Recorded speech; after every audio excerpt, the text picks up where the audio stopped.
Hello friends, मैं आपका अपने चैनल में स्वागत करता हूं। आइए देखते हैं अपने आज के टॉपिक की ओर। जियो सैटेलाइट, वे सैटेलाइट जो कि पृथ्वी के सापेक्ष स्थिर होते हैं, स्टेशनरी, उन्हें हम लोग जियो सैटेलाइट कहते हैं। वास्तव में जो भी सैटेलाइट है उसको हम लोग जियो सैटेलाइट ही मान के चलते हैं। वो एक आर्टिफिशियल सैटेलाइट है और उसको हम लोग अर्थ के सरफेस से कुछ हाइट पर स्टेब्लिश करते हैं। इस डायग्राम में हमने दिखाया है कि ये हमारी एक पृथ्वी है। S1, S2 और S3 हम मानते हैं इसके 3 जियोस्फीयर सैटेलाइट हैं। जो जियोस्फीयर सैटेलाइट होते हैं उनकी कुछ विशेषताएं होती हैं। पहली तो ये कि जो उनका टाइम पीरियड होता है वह अर्थ के टाइम पीरियड के बराबर होता है। उनका टाइम पीरियड अर्थ के टाइम पीरियड के बराबर होता है। दूसरी बात कि उनके घूमने की दिशा, direction of motion, direction of motion जो होती है वो होती है पश्चिम से पूर्व की ओर। मतलब कि जो हमारे जियोस्फीयर सैटेलाइट होते हैं वे पश्चिम से पूर्व की ओर गति करते हैं या घूमते हैं, परिक्रमा करते हैं। और यही घूमने की दिशा, रोटेटिंग डायरेक्शन हमारी अर्थ की भी होती है। तीसरी बात ये कि जो जियोस्फीयर सैटेलाइट होते हैं वह अर्थ सरफेस से लगभग 36,000 किलोमीटर की ऊंचाई पर स्टेबलिश होते हैं और उनकी जो ऑर्बिटल वेलोसिटी होती है वह लगभग 3.1 किलोमीटर पर सेकंड की होती है। तो ये कुछ बेसिक्स हो गए हमारे जियोस्फीयर सैटेलाइट के बारे में कि ये इनके कुछ मुख्य मिनिमम कुछ कंडीशन है, मिनिमम रिक्वायरमेंट है कि ये चीज़ एक जियोस्फीयर सैटेलाइट में होनी चाहिए। आगे हम बात करें कि इनकी जो ऑर्बिट है उसको हम लोग बोलते हैं जियो स्टेशनरी ऑर्बिट। ये जो ऑर्बिट दिख रही है आपको, ये आपकी है जियो स्टेशनरी ऑर्बिट। एक जियो स्टेशनरी सैटेलाइट की सहायता से पृथ्वी पर दूर स्थित दो स्टेशन के मध्य कम्युनिकेशन लिंक बनाया जा सकता है, किंतु यूएचएफ और माइक्रोवेव कम्युनिकेशन के लिए पूरी पृथ्वी के तल को एक ही सैटेलाइट से हम लोग कवर नहीं कर सकते, क्योंकि पृथ्वी का एक बहुत बड़ा भाग आउट ऑफ साइट हो जाता है। इसका मतलब क्या है, देखिए बच्चों, इसका मतलब ये होता हुआ कि अगर हम इस सैटेलाइट S1 की बात करें तो इस सैटेलाइट से हम अर्थ का यहाँ से यहाँ तक का पार्ट कम्युनिकेशन के लिए इस्टेब्लिश कर सकते हैं। इस पार्ट से लेके और इस पार्ट तक अपनी हम अर्थ को शुरू करते हैं, लेकिन जो रेस्ट ऑफ पार्ट बचा, मतलब ये पार्ट हमारा जो बचा यहाँ से यहाँ तक का अर्थ का, उस पर इस सैटेलाइट का इम्पैक्ट नहीं पड़ेगा।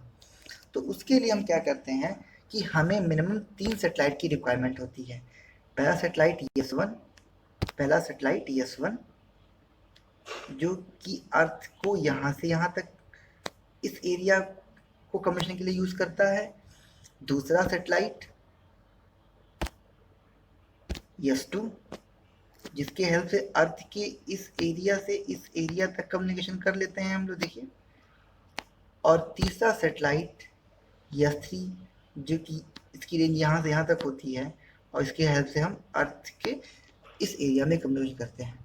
तो इस 3 सैटेलाइट के हेल्प से हम लोग पूरी अर्थ पे कहीं पर भी कम्युनिकेशन कर सकते हैं। S1 का इम्पैक्ट अगर हम बात करें फिर से कि अगर S1 सैटेलाइट का इम्पैक्ट यहाँ तक आ रहा है तो अगेन S3 सैटेलाइट अगर हमको S1 S3 के बीच में कम्युनिकेशन करना है तो वो इस लाइन ऑफ साइट से कम्युनिकेट हो जाएगा मिलके, ठीक है। तो ये होगा बेसिक चीज़। तो इसलिए हमको मिनिमम जो है एक पृथ्वी को कवर करने के लिए मिनिमम, कहीं लगा तो कह सकते हैं, लेकिन मिनिमम जो बात है वो है कि हमको कितना सैटेलाइट चाहिए, 3 सैटेलाइट चाहिए। और ये तीनों सैटेलाइट एक दूसरे से 120 डिग्री के कोण पर होने चाहिए। आगे हम बात करेंगे लॉन्चिंग ऑफ सैटेलाइट, उपग्रह को लॉन्च करना, अर्थात हम किस विधि के द्वारा उपग्रह को किसी ऊंचाई पर भेजते हैं यह जानना है हमें, और उस हाइट का कैलकुलेशन करना है कि जिस हाइट पर जाके यह उपग्रह रुक जाता है। इन शॉर्ट अगर हम कहें कि जो जैसे हमारा चंद्रमा है पृथ्वी का उपग्रह, उसी तरह ये जो आर्टिफिशियल सैटेलाइट भी होते हैं वह पृथ्वी के चारों ओर परिक्रमा करते हैं और अपनी एक निश्चित कक्षा में पृथ्वी के चारों ओर परिक्रमा रोटेट करते हुए सैटेलाइट को लॉन्च करने और उस कक्षा में बनाए रखने हेतु एक निश्चित ऊंचाई की दूरी और एक निश्चित वेग की आवश्यकता होती है। अर्थात हमको यहाँ पे वो हाइट का कैलकुलेशन करना है और उस वेग वेलोसिटी का कैलकुलेशन करना है कि जिस हाइट और वेलोसिटी को गेन करने के बाद सैटेलाइट उस ऑर्बिट में रुका रहता है। तो हम पहले बात करेंगे हाइट की। हाइट की बात करने के लिए हम क्या करेंगे कि आप सभी को पता है कि अगर कोई सैटेलाइट h ऊंचाई पर परिक्रमा कर रहा है, रोटेट कर रहा है, घूम रहा है, तो उसके लिए टी का फॉर्मूला ले सकते हैं। टी टाइम पीरियड के लिए T equals to 2 pi bracket में r प्लस एच पर power 3/2 whole upon R under root G. आप लोग पेन कॉपी उठा लीजिए, लिखते चलिए, समझ में आएगी चीज़ें। तो टी के लिए फॉर्मूला क्या लिख सकते हैं? T equal to 2 pi bracket में R plus H whole power 3/2 bracket whole upon R under root G. ये टाइम पीरियड के लिए फॉर्मूला होता है, जहाँ पर आर क्या है? रेडियस ऑफ अर्थ। ये देखिए लिखा हुआ है, आर रेडियस ऑफ अर्थ है। एच वो हाइट है जिस हाइट पर आपका सैटेलाइट घूम रहा है। जी आपको पता है गुरुत्वीय त्वरण, ग्रेविटेशनल एक्सेलरेशन होता है, जिसका मान 9.8 मीटर पर सेकंड स्क्वायर होता है। अब आप क्या कीजिए कि इस इक्वेशन को बोथ साइड स्क्वायर कर दीजिए। जब आप इसका बोथ साइड स्क्वायर करेंगे तो इक्वेशन हमारा बन जाएगा, जैसे आप इसका बोथ साइड स्क्वायर करेंगे तो इस इक्वेशन हमारा बन जाएगा T square equal to 4 pi square R plus H पर whole power 3 whole upon R square G. ये हमारा टी स्क्वायर के लिए फॉर्मूला हो गया। हमने दोनों टर्म का स्क्वायर कर दिया, हमको यह मिल गया। अब आपको क्या करना है कि इसको सॉल्व करना है। आप सॉल्व जब करेंगे इसको, और आप सॉल्व करने के बाद आप निकालिए आर प्लस एच की वैल्यू। तो आप कर लेंगे इसको, आर प्लस एच की वैल्यू निकालेंगे। जब आप सॉल्व करेंगे, after solving R plus H का जो मान आएगा वो आएगा R plus H equal to, R plus H equal to आएगा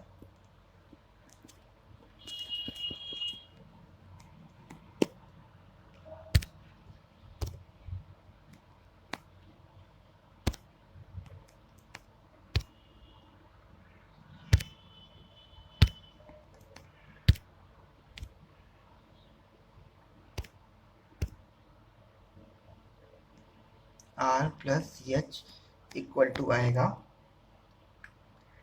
T square R square G upon 4 pi square, और ये सारा टर्म का पर पावर 1/3। अब आप क्या कीजिए कि इस इक्वेशन में आप वैल्यू को पुट कीजिए आर की वैल्यू। आर इक्वल टू पता है आपको 6.4 इंटू 10⁻6 मीटर। ये पुट कीजिए आप आर की वैल्यू, और साथ ही स्मॉल जी की वैल्यू पुट कीजिए, स्मॉल जी की वैल्यू पुट कीजिए। जी इक्वल्स टू 9.8 मीटर पर सेकेंड स्क्वायर। ये आप पुट कीजिए। दूसरी बात, जो टी की वैल्यू होगी वो क्या होगी? सैटेलाइट का जो परिक्रमण काल होता है वो पृथ्वी के परिक्रमण काल के बराबर होता है, अर्थात 24 आवर। ठीक है। अब इस 24 आवर को आप सेकंड में कन्वर्ट करें तो आपको पता है कि 24 आवर 1 घंटे में 60 मिनट और 1 मिनट में 60 सेकंड। इसको आप सॉल्व कर लेंगे और गुणा करके सॉल्व करने पे आपको मिलेगा कि ये वैल्यू जो आएगी वो आएगी 86400 सेकेंड। तो ये हमारा वैल्यू हो गया टाइम पीरियड का, 86400 सेकेंड, ये हमारा टाइम पीरियड का वैल्यू हो गया। आप सारी वैल्यू को पुट कीजिए और कैलकुलेशन कीजिए। आफ्टर कैलकुलेशन आपको जो वैल्यू मिलेगी आर प्लस एच की, वो मैं बता रहा हूँ क्या आएगी। आपको सॉल्व करने के बाद आर प्लस एच की जो वैल्यू आएगी वो आएगी R plus H equal to, solve करने के बाद आपको आएगा 42.35 इंटू 10⁻⁶। ये आर प्लस एच की वैल्यू आएगी। आपको अगर एच निकालना है तो आपको एच निकालना है तो H to this value minus R आप कर दीजिए, आपको एच निकल जाएगा। मतलब अगर आपको फाइनल एच की वैल्यू निकालनी है तो एच की वैल्यू आप लिख सकते हैं 42.35 इंटू 10⁻⁶ माइनस आर, आज रेडियस ऑफ अर्थ।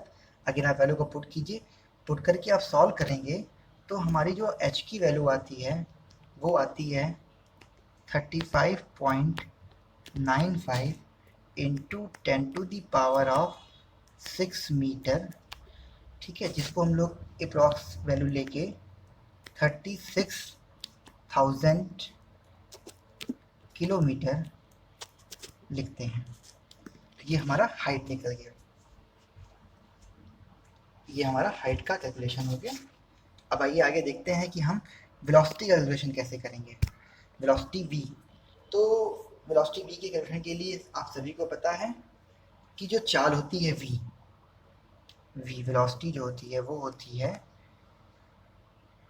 चली गई दूरी, डिस्टेंस, और होल अपॉन टाइम। यहाँ पे टाइम का मतलब क्या हो गया, हमारे टाइम पीरियड से हो गया। तो अगर कोई ऑब्जेक्ट वृत्ताकार पक्ष में घूम रहा है तो वह डिस्टेंस कितना चलेगा, जितना वृत्ताकार मार्ग की परिधि या सर्कमफ्रेंस होगा। तो यहाँ पे वृत्ताकार मार्ग की परिधि कितनी हो जाएगी, ये जो वृत्ताकार मार्ग की यहाँ पे परिधि होगी, मैं लिखता हूँ फिर से,